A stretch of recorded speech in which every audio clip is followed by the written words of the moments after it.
Peruan Sarana, dear friend of Dhamma, welcome to our English Zoom talk.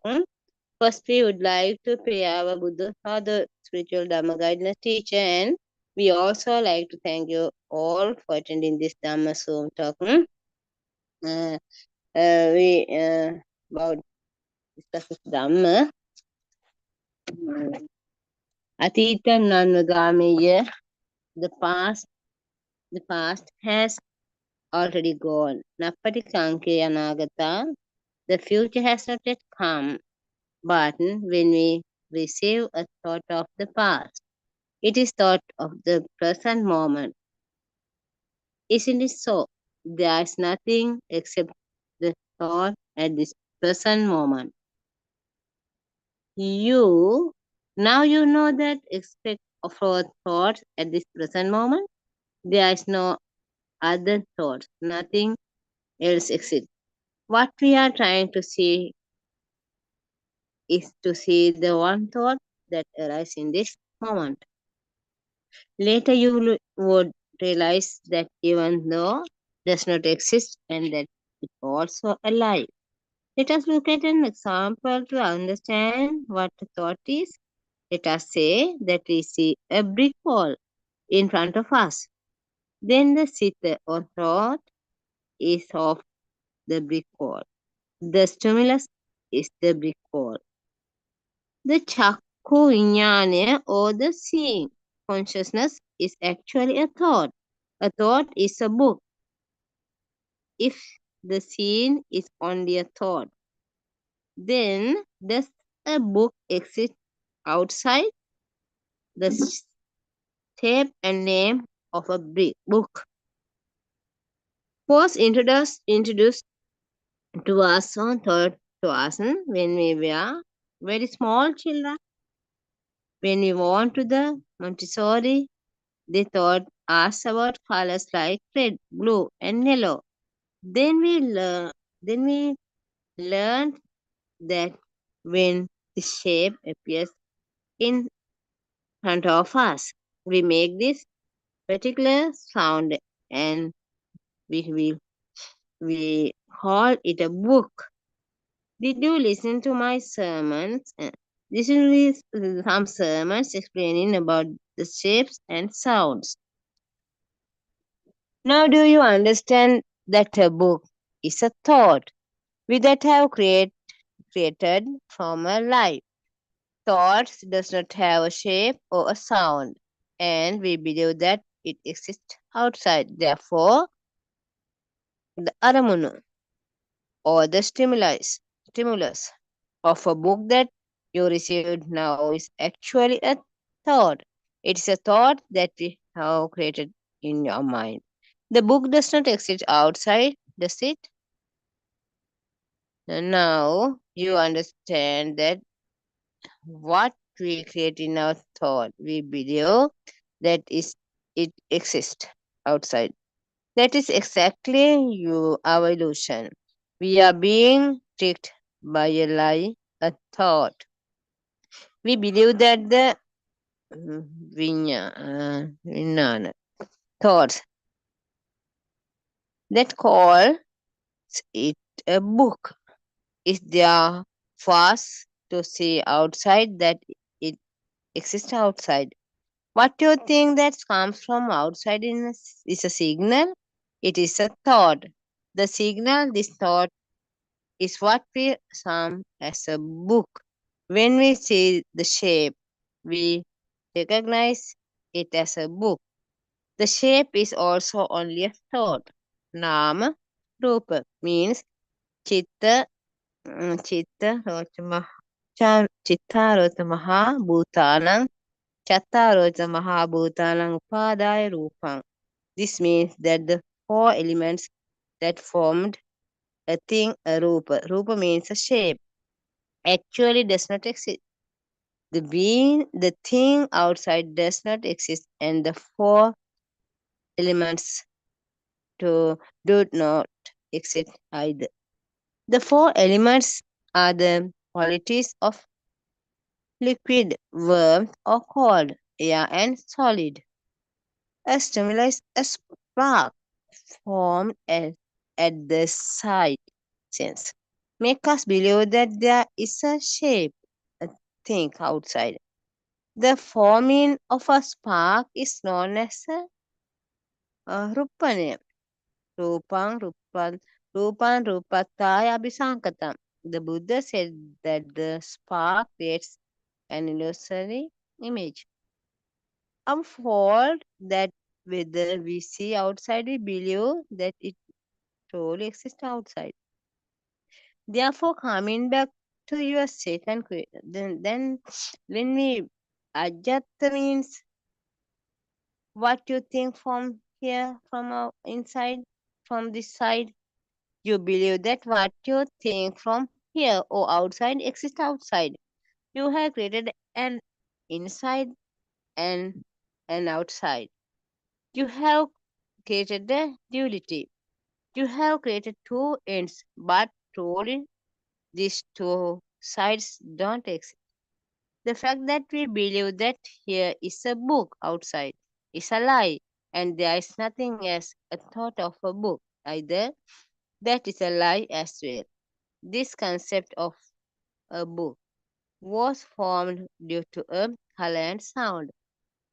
When you were small, you were shown a shape and you were taught a sound by which to call this shape. The shape and sound together was called a book. These two, color and sound together, is a called a chitta. Uh, Chitta is a thought, a sound signal, and a color signal come together and chitta taranga. If we hear a sound, we remember the shape, and if we see the shape, we remember the sound. It is called a thought. If somebody mentions the word pineapple, we remember the shape of the pineapple. It is the shape and sound thought. If we tell a foreigner the word ananasi, pineapple, he would not understand. Neither would he know the shape of that sound because he was not touched, thought that word ananasi. When we have small, in your mind consciousness at a very high speed, trillions of sounds and shapes comes together and ignite like spark at all time. This data thoughts turn very fast in a circle, giving an illusion the thoughts are real and true. We always see the brick wall, the tables and beds, and do not see four elements in them. There is on all only thoughts. All these spark that ignite with thoughts, chitta in the mind consciousness gives us an illusion that everything exists and that they are real. What is there? There is no outside, but they are only thoughts, data thoughts that were introduced to us when we were very small. These thoughts rot- rotate so fast, creating an illusion. The ignition of spark and the dying of spark makes us believe that everything is alive. But does anything exist outside?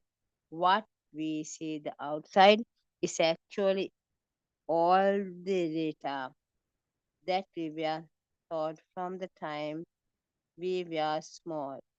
It is this data the keep routine. For example, we say that if the world has population of 18 billion, 800 billion of the whole population of 800 billion lives within their own world thought, not outside. We also say that if we show someone something that is outside, what they both see is what they have inside their own mind, not what is outside. Then our kind of Dhamma. Every day we practicing in our Dhamma according to the Dhamma guidance. Our Buddha Father Kalyan with the spiritual guidance teach always gives us correct advice, correct Dhamma, and give show correct path to Nibbana. Then we want to we some face some problems and we want to solution. Also our Hanse gives us solution. Then we listen the Dhamma sermon. We'll Arana say join with us. Teruvan Saranai.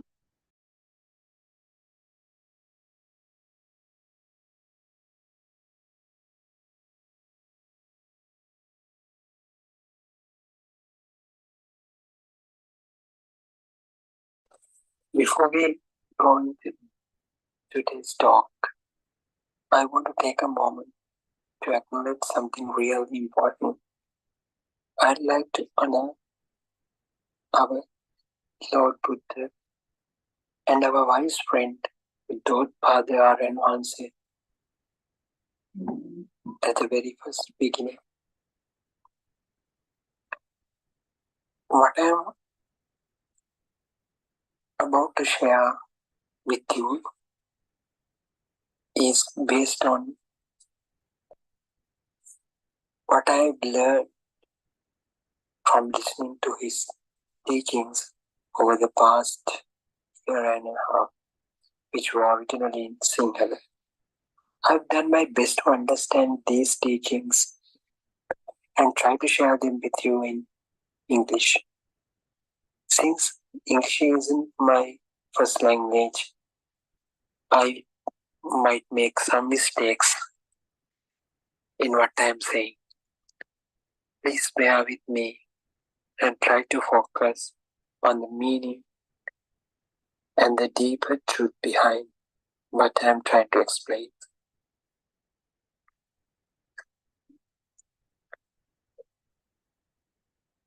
So let's start by thinking about how we first came into this world. We are born as tiny babies and everything is new to us. When we open up our eyes for the first time, light rays hit our eyes and start the process of seeing. Sound waves enter our ears and make the things happen inside our heads, letting us to hear. We feel the warmth of our mom's touch, smell things around us, and taste milk with our tongue. All of this seeing, hearing, touching, smelling, and tasting helps us start to understand the world around us. But there's a thing. Our senses only let us experience a small part of the world, what is really out there. I mean, a fraction, just a fraction of the world, actual world. For example, you can see we can't feel the gravity. We know it's everywhere, but we can't feel the gravity directly. Also, we can't see the ultraviolet light. We know the ultraviolet rays come from the sun, but we can't see it. And there are so many sounds that we can't hear. But we know some animals can hear, like our domestic dog, cats. They can hear those sounds, but unfortunately, we can't hear some frequencies.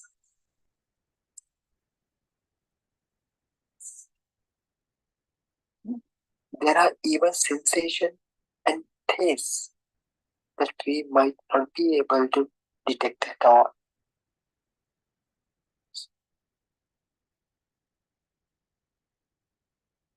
Just because they are not being sensed by our body, we can't say they are not existing.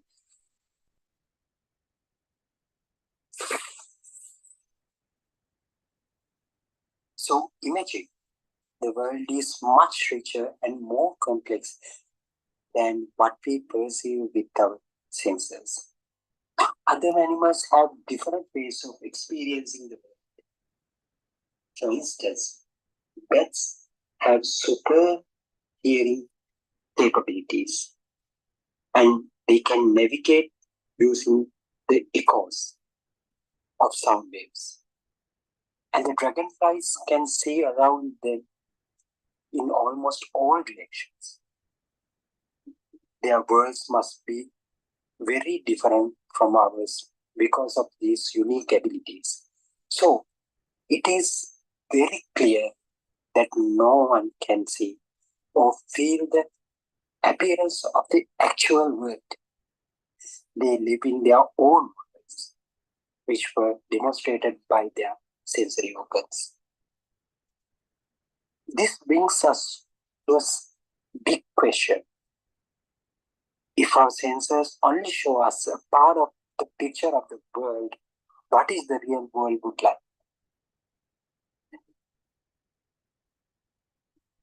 How can we understand it better? Well, Buddhism offers us a way to explore this. It teaches us that there is a deeper truth beyond our sensory experiences. In Buddhism, this understanding is known as Dhamma, or the truth about how our perception of the world is created. The process of how we form this perception is called Paticcasamuppada in Pali language, which means understanding the sequence of events that lead to our experience of the world. Buddhism is not just a set of beliefs or rituals. It's about understanding the truth of our existence, about you, about me, about the animals, the plants, the world, and about entire the universe, how it has been formed. Today, scientists say everything is made up with a thing called a dark matter. That is the tiniest part of the matter.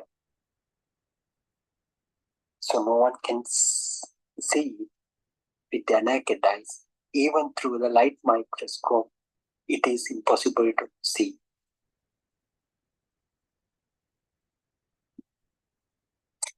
These dark matters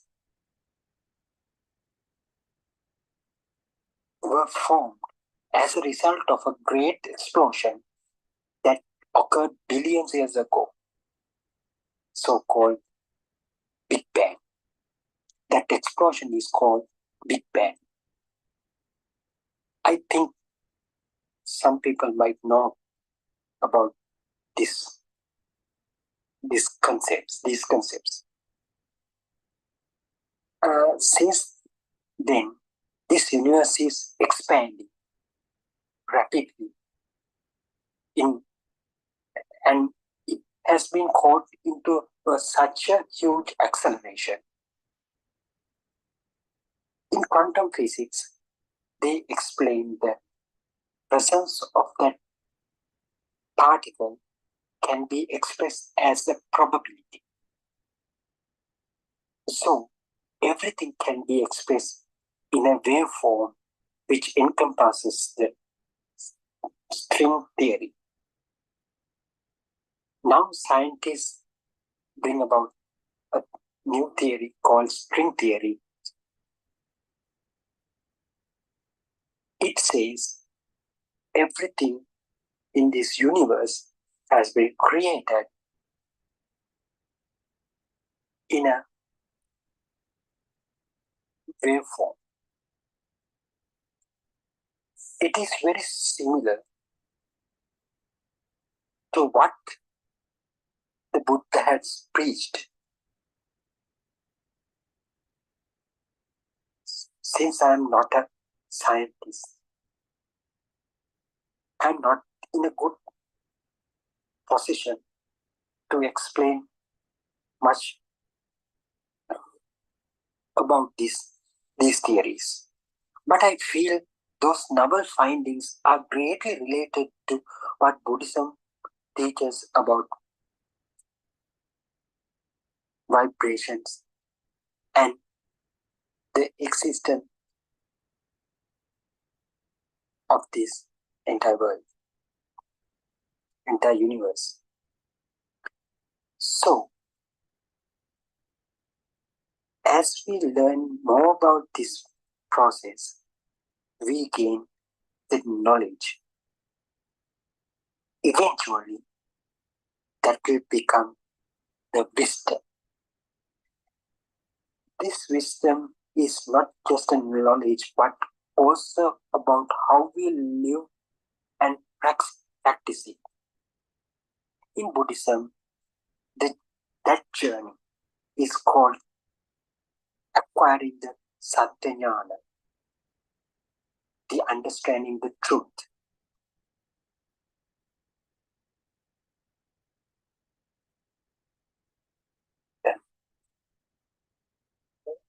If we practice that, the understanding, if we incorporate that truth into our real life, that will become a Kruta Jnana. That is another kind of wisdom that we gain through the practicing what we have learned. And ultimately, we will be attaining a deeper state of mind, which is called Krutajnana. I hope this helps you to understand how we are all part of much bigger picture and encourages you to think more deeply about the world around us. Let's take an example and try to understand how this world has been created around us. As I told you earlier, vibrations occur haphazardly in a rapid phase, which can be attributed to the initial acceleration that is caused following the Big Bang. If the natural frequency of a particle tallies with the frequency of the set vibration, resonance do occur. This you don't need to point out an exact place where the resonance can occur. If two frequencies tallies each other, the resonance occurs. The feel of that resonance is called in Dhamma, in Buddhism, as Nam. Why? For the depiction of the Nam, what you call the name, we call it Rupa, the form. The name and the form in turn trigger a signal or a perception. We call it Sanya, and later it will be identified separately by the Vijnana.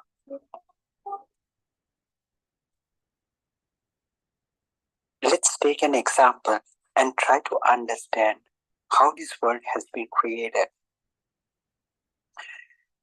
As I told you earlier, the vibrations occur haphazardly, which can be attributed to the acceleration, which was initiated by the initial explosion occurred about billions years ago. If the natural frequency of a particle tallies with the frequency of the set vibration, resonance does occur. It is a scientific phenomenon, even that can be simulated in a laboratory setting using two tuning forks. Our noble teacher Buddhotpada Arana highlights this resonance as telepathy. The feel of that resonance is called Nama, while for the depiction of the Nama, we call it Rupa, the form. The name and the form in turn trigger a signal or a perception, which we call a sanya. And later it will be identified separately by the vijnana, either as light, sound, taste, smell, or feel to touch. That is the way our five sensory organs are created. As such, you can see our five senses are merely a product of the initial vibration. Without that vibration, our sensory organs are not being created. One vibration may give rise to one single sensation or feel, or maybe two, maybe three, or all five. At the same time, due to that initial acceleration, the vibration do take place very frequently. That means vibration occur million times in a fraction of a second. As a result, several vibrations do overlap each other to make another perception.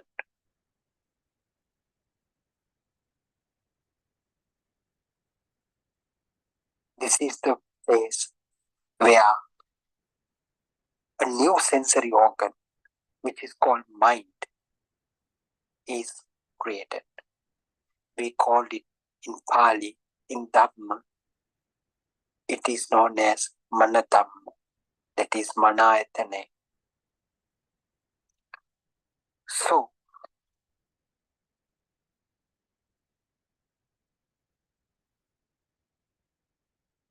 this is the theory part, which explains how our mind is created.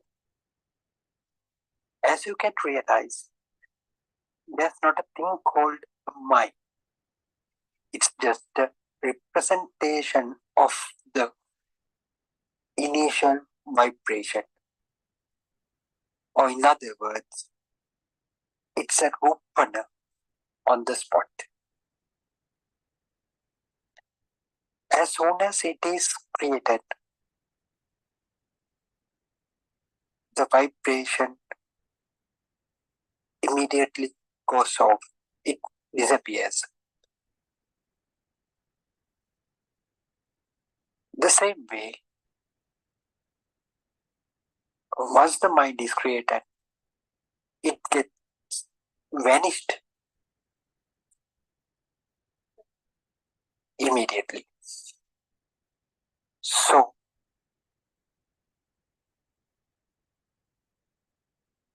in other words, we can call the mind is not permanent. It is impermanent. In Pali, we call it anitya. In Sinhala we call it Sanitya. But with the speed it creates and the alters its nature as a result of overlapping, we feel like it is permanent. So we can't identify the point where the mind, the vibration disappears. Before it disappeared, one vibration is disappeared, another will come. So we feel it is permanent. So, as preached by Lord Buddha, the term we live can be defined as a rapid alteration of these perceptions. In Sinhala we call Jivatvimayanu Sankara Abhisanskaranya. Here's a simple example. Imagine in front of you, you have an apple. And also there's a baby, newborn baby on neonate is there nearby you. And if a baby sees the apple for the first time, he or she might just grab it and maybe try to bite it. He doesn't know what it is yet.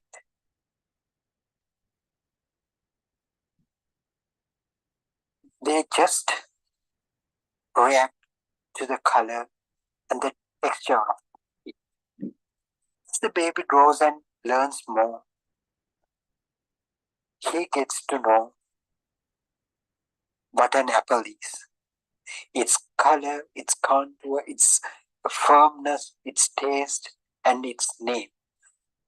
So, when someone says an apple, the resonance of the sound triggers every perception in the flesh, making the baby, the child, to feel as an object with a real existence. But it is still a spark or another vibration. In other words, it is an electric spark that triggered by another electric spark, which is felt internally. That feeling makes the child to feel that he is alive.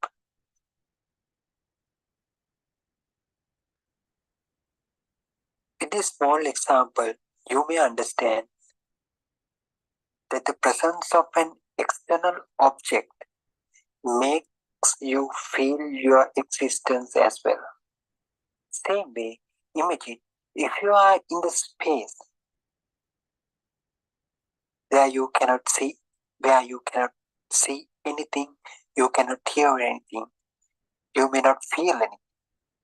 So you might not be feeling that you are living. As such, your soul had not been created by anyone. It has been created automatically. It is a system.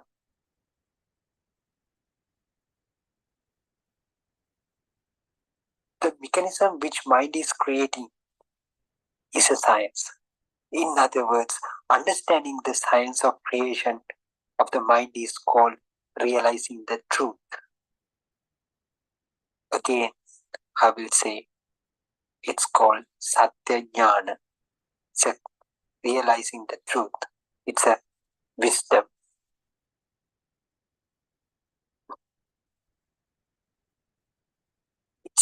It's a wisdom. After realizing the system, how the mind is created, you will feel the world you see is just a charge of the mind. It's just a spark.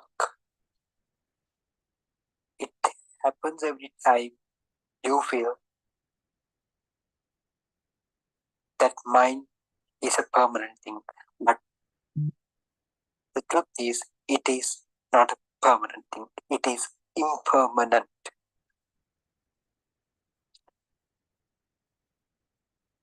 The world we live, therefore, we can say, the world we live is an illusion. It's kind of a dream. It's just a spark.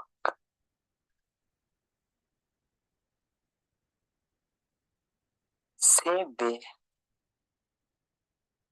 the soul, what you think is real, also part of this illusion. Your soul wasn't created by anyone. It came about automatically. It's a system. Think of it like a natural process. It's a kind of a natural phenomena. Understanding how the mind and soul become a living being is what we call realizing the truth. And that's a form of wisdom which is called Satyajnana. I'm telling it again. Because this is the most critical part in understanding the entire concept of the Buddhism. And someday, if you'd be able to understand the truth with no doubts in it, that would be your third eye. It enables us to see the world from a very different angle. It is not very easy. Remember, it is not very easy. As Lord Buddha said, it is so difficult as seeing a rainbow in a morning dew. If you want to see the rainbow in a drop of dew, you should have to look into it through a unique angle. Otherwise, you won't be able to see it. As Lord Buddha says, it is so difficult as splitting a strand of hair into hundreds slices with shooting by an arrow. It is that much difficult. But I'm sure if you keep listening these sermons and to Buddhottpada Aryan Mahasaya's instructions, if you follow them, and one day you'll be able to grasp this truth completely, fully.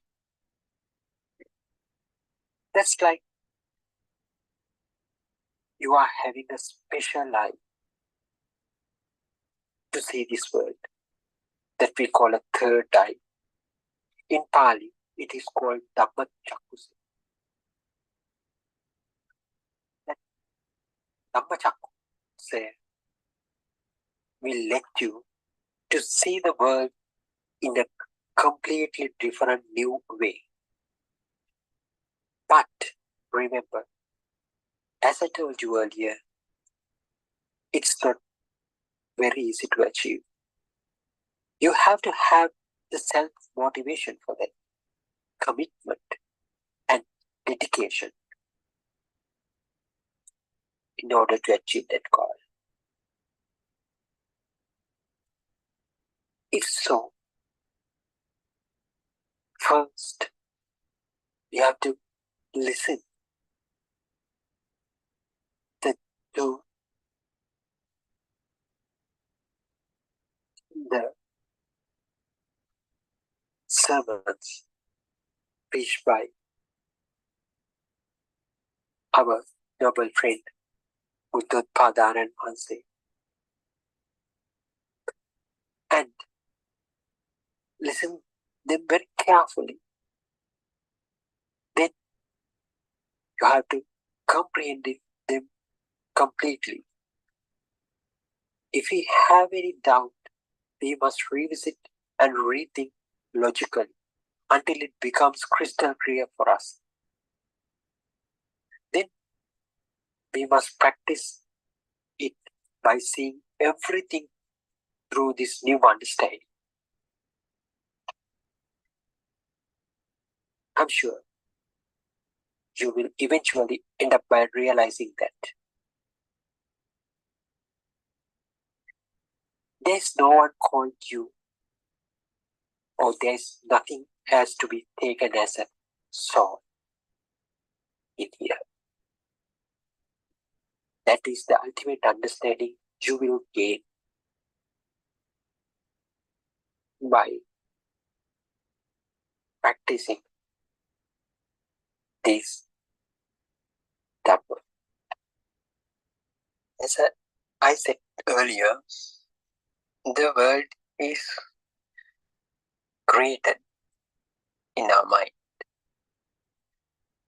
It really is an illusion. Everyone says, this is my mother, this is my child, and this is my vehicle, and this is my house. Altogether, this is my world. If it is an illusion, how it has been formed? You have to think again. One day, Reverend Arana questioned Lord Buddha, from where you impose the world, you say, my Lord?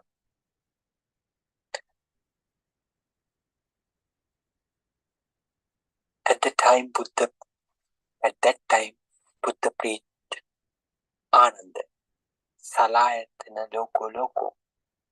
That means the entire world made up of 6 organs.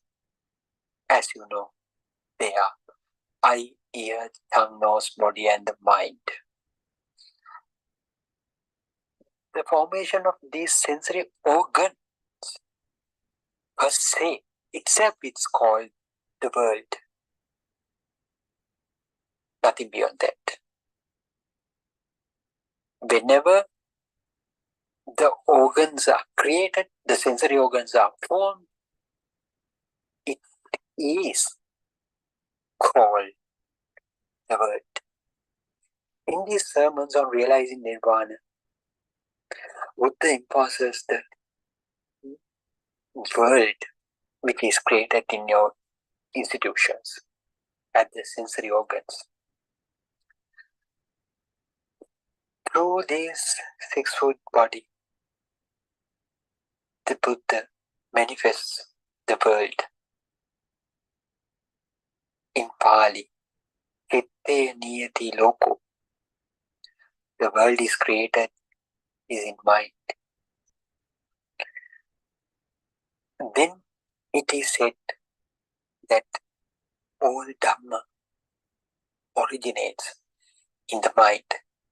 Now we can understand that we are actually living in our own individual small worlds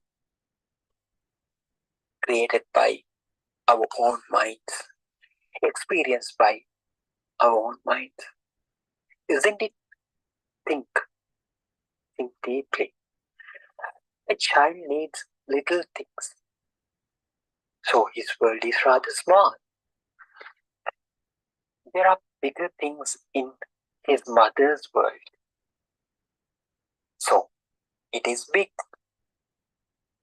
Actually, if you take 10 people, they have 10 words.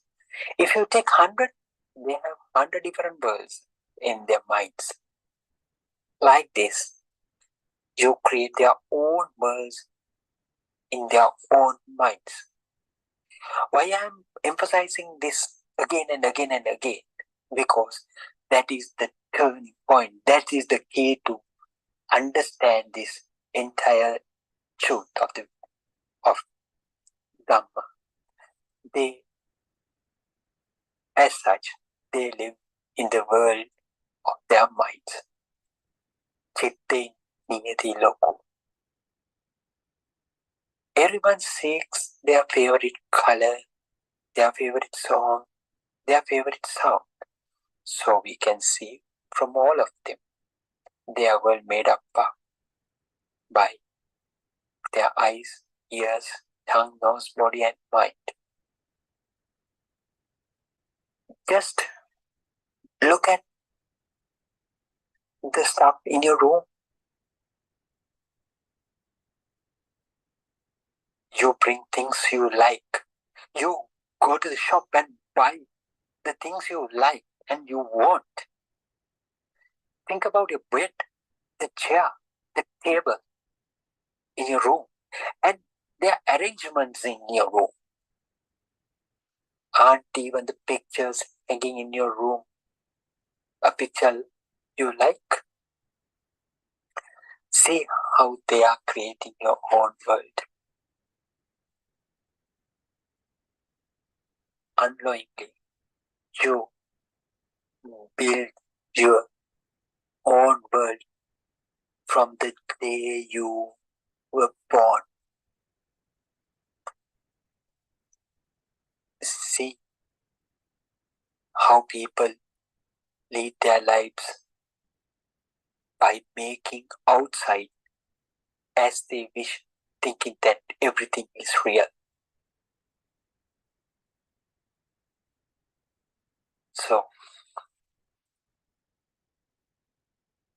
So think, think, and think. Try to understand the point I wish to highlight.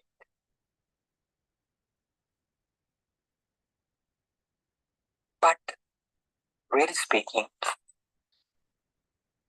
we are talking about a world that is created and experienced by our own.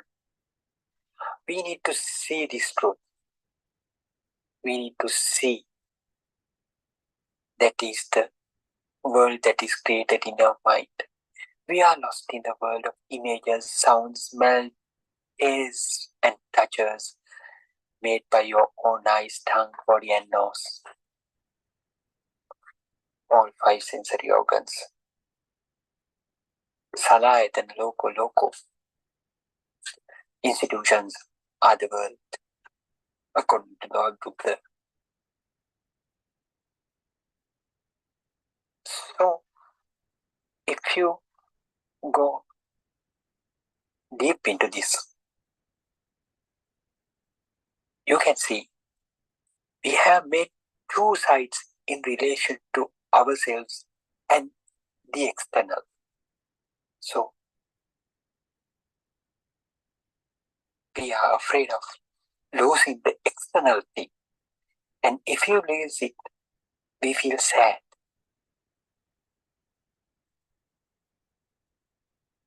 So, what we do? We try to preserve and increase the comfort gradually. First, we try to preserve them without losing. And we do not satisfy. So we try to increase those comforts gradually, day by day. At the young age, we are asked who we want to be. We say our ambition, our hope, our wish. I want to be a doctor. I want to be a teacher. I want to be a scientist, and I want to be an engineer. So that mixture of particular profession is embossed, is created as an image in our minds. Then we run along that hope until it becomes a reality. It is indeed a childish dream, a big deception for a small time, limited time. What will it taken away when he finally dies? When he dies, what will he carry? He can't carry anything. He made everything his own, and he made a world and leave everything in the world he made. such a person loses everything. He loses everything because he doesn't carry anything when he dies.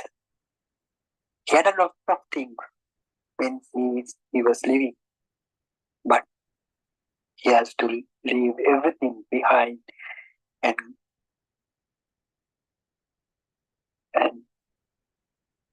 nothing to be taken when he dies. That's why Lord Buddha clearly said, everything belongs to the one who has nothing to retain. Everything belongs to one who has nothing to retain. Nothing has been reserved for him. When he was living, nothing was reserved for him. He has nothing. Nothing has been grabbed by his mind. That's why everything belongs to him. He doesn't have any demarcation because he doesn't belong anything.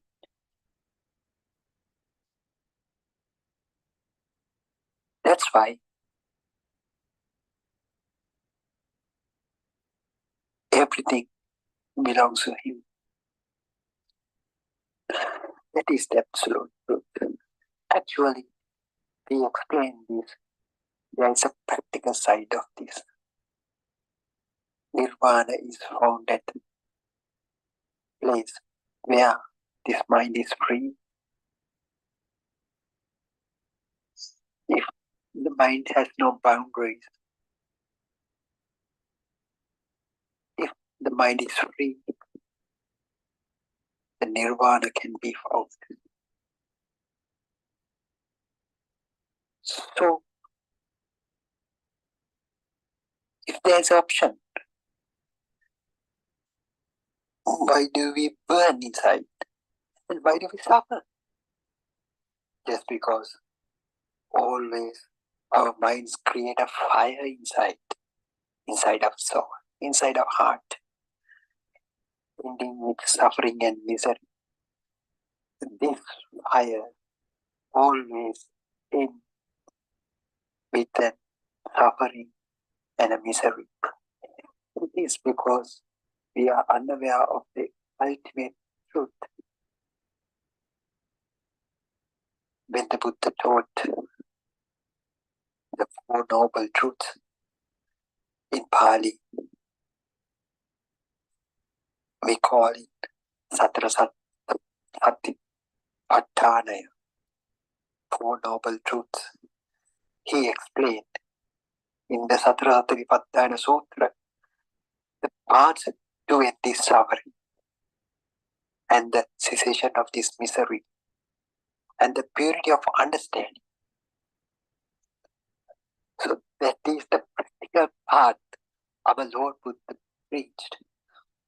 How do you end this burning, burning fire inside your mind, inside your heart? So that will eventually end up the suffering and the misery. He said that the world is full of suffering due to the ignorance. And we have to escape from it. Ignorance means we don't know the science, how this world is created. In Pali, we call that ignorance is avidya. One must understand the truth. So,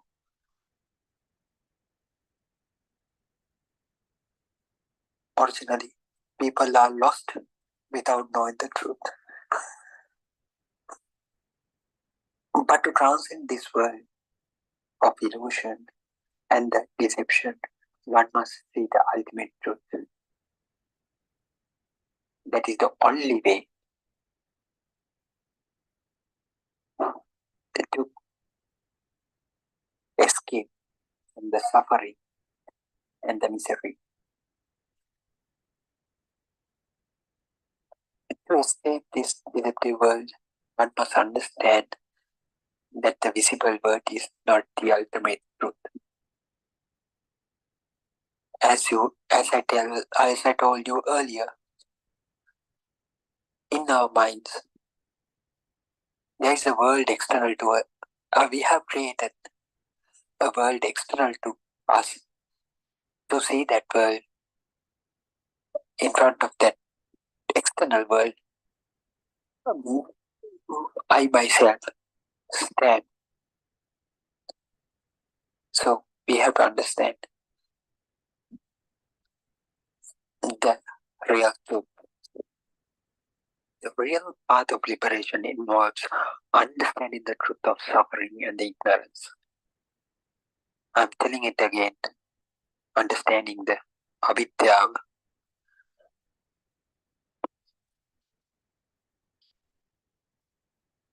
It's not easy directly to perceive this description. Therefore, the Buddha laid down a path to guide us through this understanding, making it accessible for everyone. So, as I told you previously, that is Four Noble Truths. That is the path. Satara Satipatthane. We must understand and we must practice. Practical path is Satara Satipatthane. Understanding the nature of the body and mind is crucial. The body and mind are subject to suffering, and recognizing their nature is the key to the liberation. The Buddha teaches that to overcome suffering, one must understand the path of liberation. This Satara Satipatthane involves Kayanupassanav, Vedananupassanav, Chittanupassanav, and Dhammanupassanav, which are also known as four foundations in life. These are the foundation stones in the life. They guide you to practice how to liberate from your body, how to liberate from your pain, how to liberate from your mind, and how to see your body, how to see your life through the wisdom of Dhamma. In simple terms, you will realize that there has been no one suffering. No one is suffering now itself, and no one will be suffering in the future as well.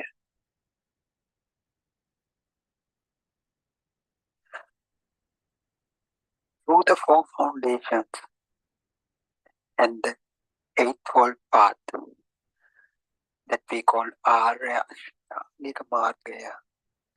one can eventually achieve nirvana. The Buddha mentioned that if someone practices these teachings correctly, they will surely attain the state of Sotapanna within or maximum within 7 years. This is the guarantee of those who follow the path correctly that was given by Lord Buddha. The profound teachings of Buddha guide us towards nirvana. One must understand the path thoroughly and follow it actually and accurately. By recognizing the true nature of suffering, of understanding the right view of the world. In Pali, we can say achieving Sammaditthi, and practicing the teaching of Buddha, one can reach the ultimate liberation. This means that a person who has understood the Sammaditthi, the noble right truth, noble right view on the path of Dhamma, comprehends the central principle of the Buddhism. Now they see the cause and effect law with independent origination. That is, in Pali, we call Paticcasamuppadaya. The cause and effect law itself presents with independent origination. In Sinhala, we call it Hetupalavade. Paticcasamuppadaya itself presents within the Hetupalavade.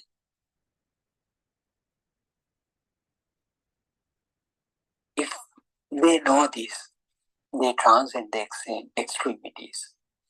They comprehend that it is a teaching that goes beyond the extremes of existence and non-existence. However, what is understood here is how the mind that arises at a moment is also absent at that very moment, and how to free oneself from that mind. The mind that arises in that moment disappears at the very moment. Because of this, the mind that arose because of a cause is stopped as it becomes causeless. The mind that arose because of a cause will be vanished as it becomes causeless.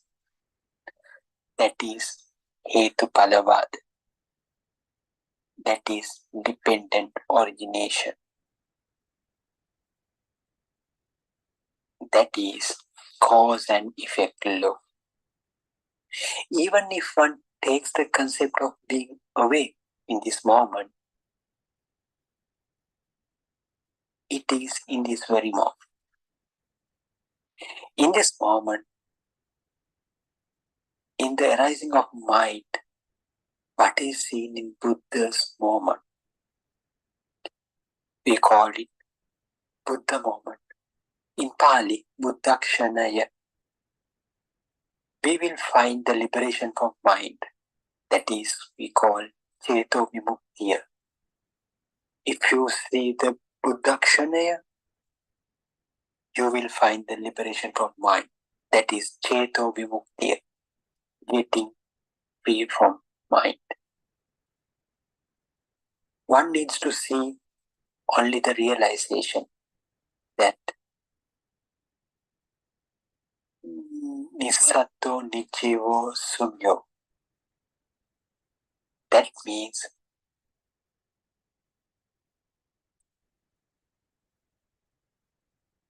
here there is no self, no individual, not a thing, no person.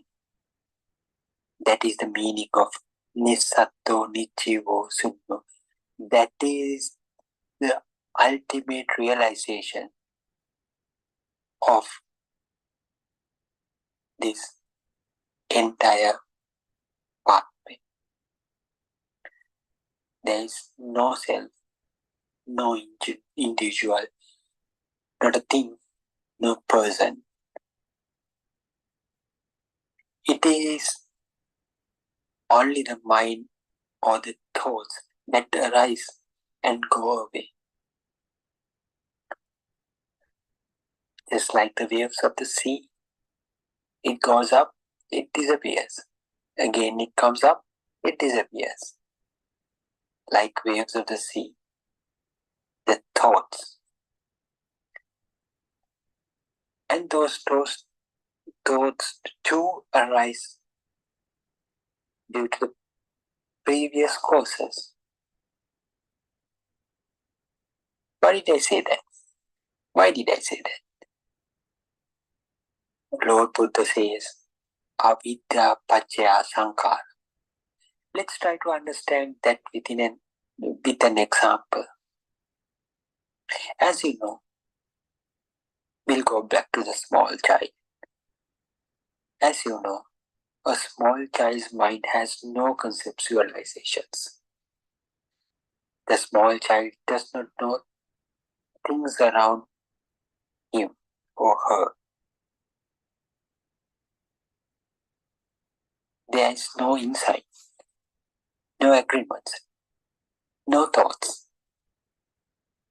Then the ignorance of that small child comes into action. His institutions, his sensory organs externally add thoughts to the small child. The small child takes in concepts such as mother, father, home, etc., altogether generating volitional formations. That is called in Pali sankhara. Now you know how ignorance builds volitional formations. So it is clear why Lord Buddha says, avidya paccaya sankhara. I think this is enough for the day. Please listen this again and again and try to understand what is the real meaning which I try to elaborate through this talk. Thank you very much for listening. Until we meet up in another talk,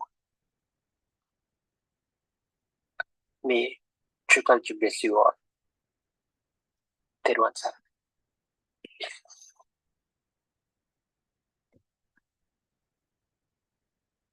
Therwan Saranai. Our Dhamma friend speech is over. Therwan Saranai, may no answer? Oh, Therwan Saranai, our time is over now. Okay. Okay, yeah. Therwan Saranai, may answer for your introduction and thank you. Thank you, our Buddha Dhamma friend,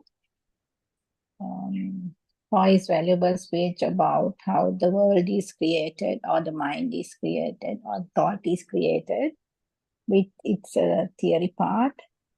And thank you so much to him as well. Therwan Saranai, Therwan Saranai Aran Wahansa. Therwan Saranai.